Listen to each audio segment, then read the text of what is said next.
Les Nations Unies reconnaissent la victoire de Ouattara, la CEDEAO, l'Union africaine. Ce n'est pas les Nations Unies qui élisent les présidents en Afrique. Ce n'est pas l'Union africaine qui choisit les présidents à la place des peuples de Côte d'Ivoire.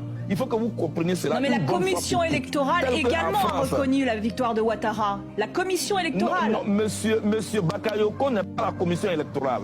Monsieur Bakayoko est le président de la commission électorale et la commission électorale fonctionne sur un mode opératoire.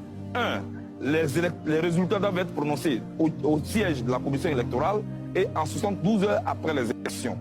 Alors, si ces 72 heures sont passées, il revient au Conseil constitutionnel de le faire. Est-ce que cela a été respecté? Non. Pourquoi vous voulez nous mettre en dehors des règles, vous mettre dans une précipitation où on parle de la communauté internationale, de l'ONU, de l'Union africaine? Non, non et non, madame. Les mêmes règles, la même loi qui a permis à M. Ouattara d'être président, et la même loi qui a permis à M. Ouattara d'aller au second tour, c'était la loi du Conseil constitutionnel.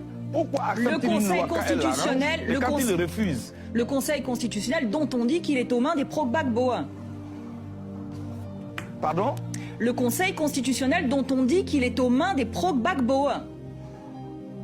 Et le Conseil constitutionnel en France, la Cour constitutionnelle est aux mains de qui? Et la Cour suprême aux États-Unis est aux mains de qui? Madame, je voudrais donc que l'on nous respecte. Ici en Côte d'Ivoire, ce même Conseil constitutionnel, c'est ce même Conseil constitutionnel qui a permis à M. Ouattara d'aller au second tour. Pourquoi n'a-t-il pas refusé d'aller au second tour? Parce que ce Conseil constitutionnel-là est proche de Gbagbo. Alors, M. Youssou Bakayoko, est-il proche de qui, lui?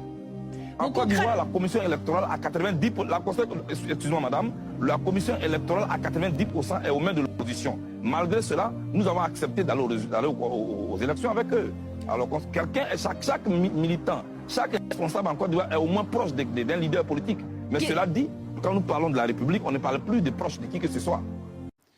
Je ne comprends plus les décisions du président de la République. Il y a eu la dissolution et il y a depuis des décisions qui donnent le sentiment d'une forme d'acharnement à vouloir garder la main. Pour répondre à votre question, évidemment que je participerai à ces discussions, je participerai à ces négociations. J'ai toujours participé à toutes les réunions où on m'a invité. Et si demain les socialistes, d'autres partis proposent qu'on ait des réunions et qu'on discute ensemble, je le ferai évidemment. Ce n'est pas la méthode que je proposais, mais moi j'ai juste envie que mon pays avance, j'ai juste envie que la France puisse avoir un budget. Vous avez parlé des conséquences en cas d'absence de budget. Et donc je participerai à tout ce qui nous est proposé pour essayer de trouver une solution pour sortir de cette crise.